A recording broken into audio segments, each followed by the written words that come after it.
22,3 milliards d'euros. C'est ce que le quatrième constructeur automobile mondial a perdu en une seule année. Pas un trou d'air, pas un mauvais trimestre. Une perte nette de 22,3 milliards sur l'exercice 2025, la première perte annuelle de l'histoire du groupe. L'année d'avant, il gagnait 5,5 milliards. Le nom, c'est Stellantis, et même si ce nom ne vous dit rien, vous connaissez ses enfants. Peugeot, Citroën, Fiat, Opel, DS, Alfa Romeo, Lancia, Maserati, Jeep, Chrysler. 14 marques, dont certaines ont plus d'un siècle. Toutes appartiennent au même géant. Et ce géant vient d'annoncer la deuxième plus lourde perte jamais enregistrée par un groupe français. Ce qui suit, c'est l'histoire d'un empire construit pour dominer l'automobile mondiale et qui s'est effondré en moins de 5 ans.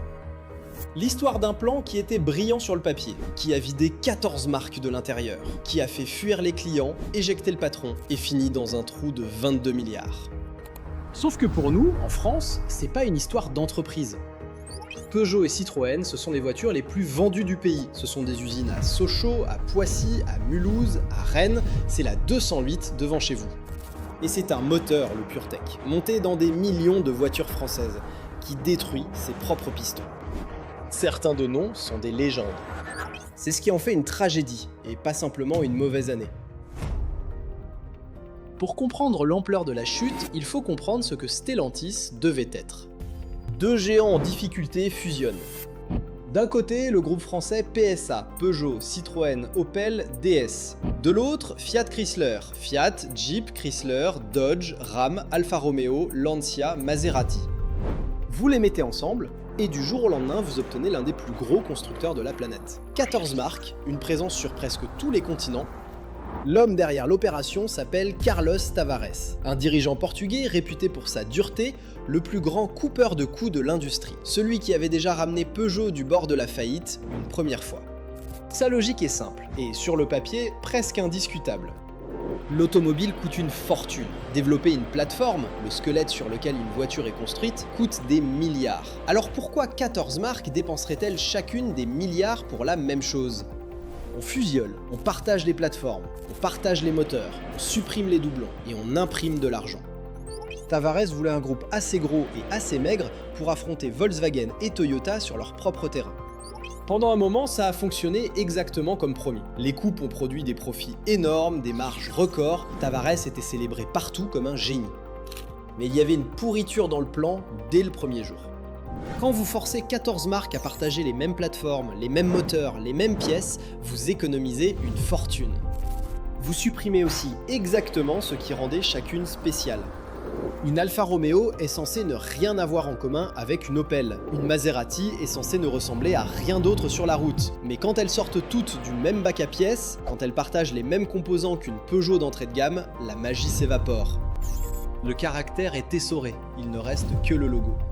Et un logo, Stellantis est en train de découvrir, ça ne suffit pas. Puis est venu le pari qui a cassé l'entreprise, l'électrique. Tavares engage Stellantis dans une conversion massive. Des milliards versés dans les plateformes électriques, dans l'approvisionnement en batterie, dans les capacités de production. Le calcul, la demande va exploser et le groupe sera devant. C'est exactement le même pari que Volkswagen. Exactement le même que Porsche. Et il a échoué pour tout le monde de la même façon. La demande n'est pas arrivée à la vitesse promise, surtout en Amérique où le vent politique a tourné brutalement contre la voiture électrique. Stellantis avait construit un futur que ses clients n'étaient pas prêts à acheter. Et pendant que l'entreprise courait après ce futur, le présent s'est mis à craquer. Dès 2024, les fissures deviennent impossibles à cacher. Les profits s'effondrent. Aux États-Unis, les concessionnaires se révoltent. Une lettre ouverte, furieuse, accusant la direction d'étrangler les marques par arrogance et par avidité à court terme. Les prix ont été poussés si haut que les voitures restent sur les parkings. Les coupes qui avaient fait de Tavares un héros étaient allées trop loin. La qualité payait, les concessionnaires payaient, les clients payaient. En décembre 2024, le conseil d'administration éjecte Carlos Tavares. Et voilà le détail qui vous dit à quelle vitesse tout s'est défait. Il est poussé dehors à cause des résultats de 2024, or 2024 est encore une année bénéficiaire, 5,5 milliards d'euros de bénéfices. Le conseil a paniqué devant un bénéfice, parce qu'il voyait ce qui arrivait derrière. Ce qui arrivait derrière, une partie est déjà dans votre garage. Peugeot, Citroën, DS et Opel partagent un petit 3 cylindres essence, le PureTech, l'un des moteurs les plus répandus d'Europe sur la dernière décennie. À son lancement, il a raflé les prix, moteur de l'année plusieurs fois. Aujourd'hui, c'est l'un des plus gros scandales techniques de l'automobile moderne. Le problème, c'est la courroie de distribution. Une courroie de distribution, c'est la pièce qui synchronise le moteur. Normalement, elle tourne à l'air libre. Sur le PureTech, elle baigne dans l'huile. L'idée était bonne sur le papier. Une courroie émergée frotte moins, dure plus longtemps et fait gagner quelques grammes de CO2 à l'homologation. Voilà ce qui se passe en vrai. Avec le temps, l'huile attaque le caoutchouc. La courroie se désagrège, elle part en petits fragments noirs qui se dispersent dans le circuit. Ces fragments sont aspirés vers la crépine, le filtre qui alimente la pompe à huile. Il la bouche. Le moteur tourne alors sans lubrification. Il chauffe, il serre, il meurt. Pas à 400 000 km. À 100 000, parfois moins. Ces pannes ne sont ni rares ni mineures. Des propriétaires se retrouvent avec un moteur détruit et un devis supérieur à la valeur de la voiture, sur des véhicules qui ont parfois 5 ans. En France, une action collective revendique plus de 500 000 propriétaires concernés. Un seul groupe d'entraide en ligne rassemble plus de 6 000 membres.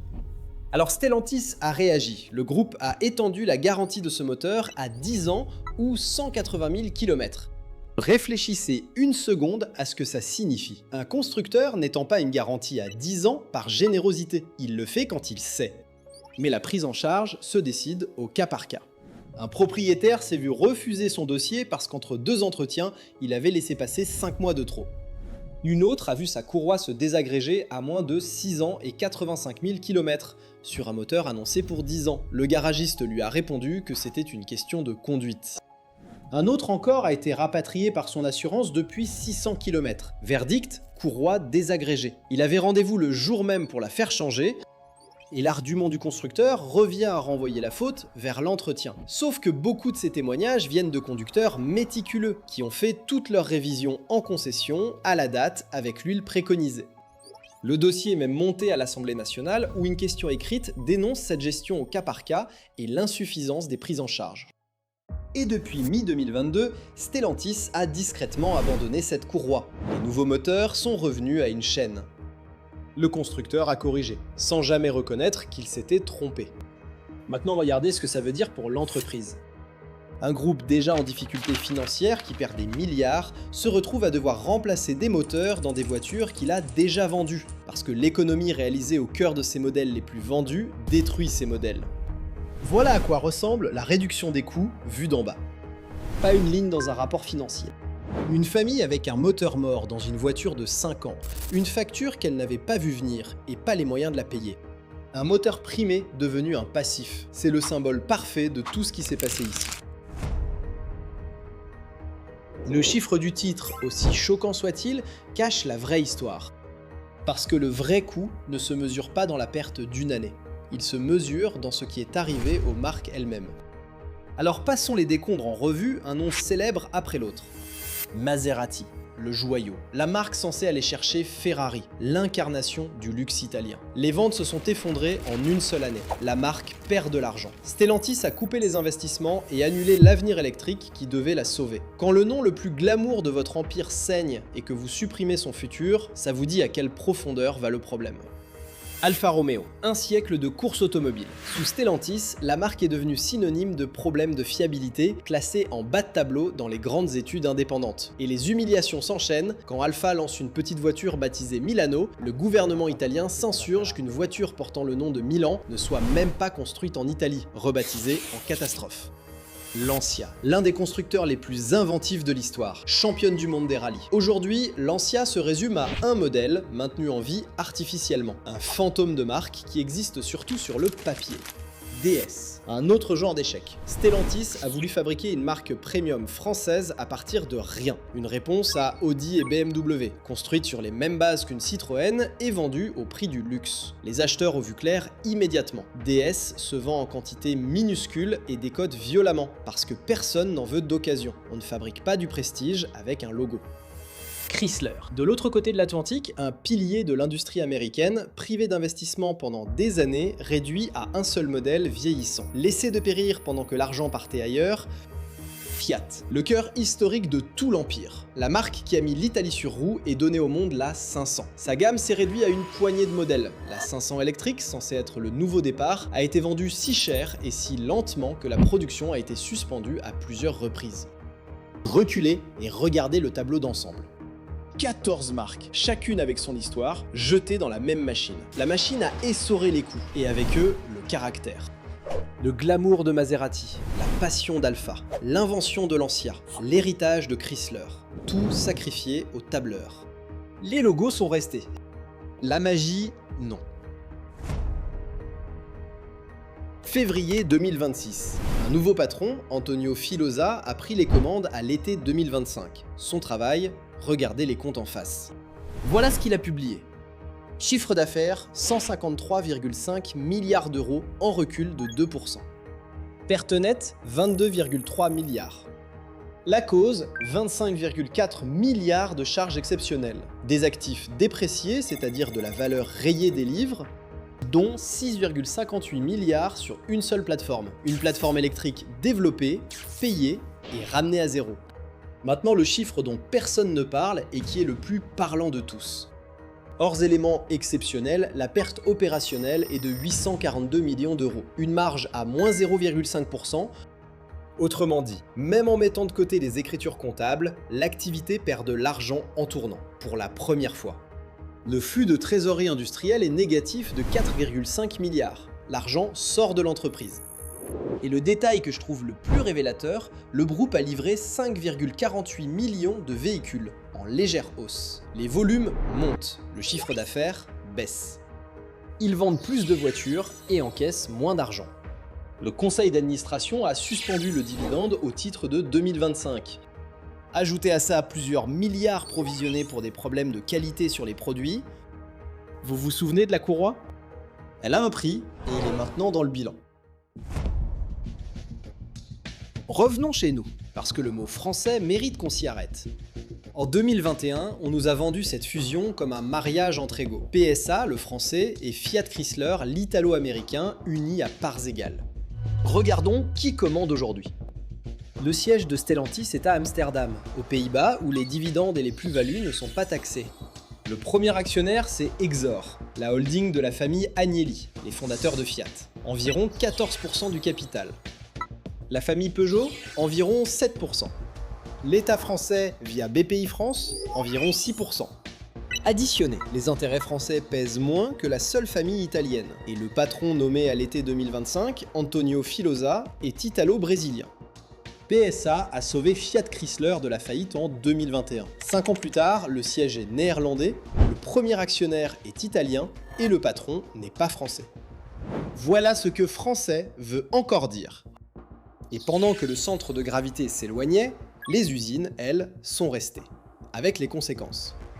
Le 16 avril 2026, Stellantis annonce l'arrêt de la production automobile à Poissy après 2028, la dernière usine d'assemblage de voitures d'Île-de-France. 700 emplois supprimés.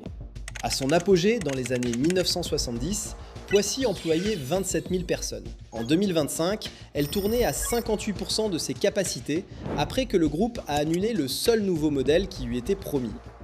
Le communiqué officiel, lui, ne parle pas de fermeture, il parle d'un futur industriel pérenne, d'impression 3D, de reconditionnement de pièces, de 1000 postes maintenus à l'horizon 2030. Les deux phrases décrivent le même site. L'une dit qu'on n'y fera plus de voitures, l'autre refuse de le dire. Et Poissy n'est pas un accident isolé. La filière automobile française comptait 510 000 salariés il y a 20 ans, 336 000 en 2024. 174 000 emplois de moins en une génération. Alors reprenons du recul. Stellantis n'a pas été tué par Toyota, ni par les Chinois, ni par une récession. Le groupe a été construit sur une seule idée. On pouvait fusionner 14 marques, retirer ce qui les rendait différentes pour économiser et que le client ne remarquerait rien. Le client a remarqué. Il a remarqué les pièces partagées, le caractère disparu, la qualité rabotée, le moteur qui se détruit tout seul. Et un par un, les clients sont partis. Jusqu'à ce que le 4e constructeur mondial se retrouve devant la plus grosse perte de son histoire. Les noms vont probablement survivre. Peugeot, Citroën, Fiat, Alfa, Maserati. Les logos valent trop cher pour qu'on les jette.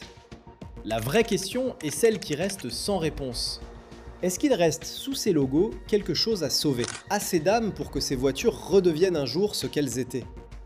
Et aujourd'hui, personne, pas même ceux qui dirigent le groupe, ne peut y répondre avec certitude. Alors je vous pose la question à vous. Vous avez roulé en Peugeot, en Citroën, en Fiat, en Opel, vous avez vu la qualité baisser? Et lequel de ces noms, selon vous, est parti pour de bon? Dites-le en commentaire, parce qu'entre nous tous, on a possédé chacune de ces marques, et vos histoires sont le vrai bilan de ce qui s'est passé ici.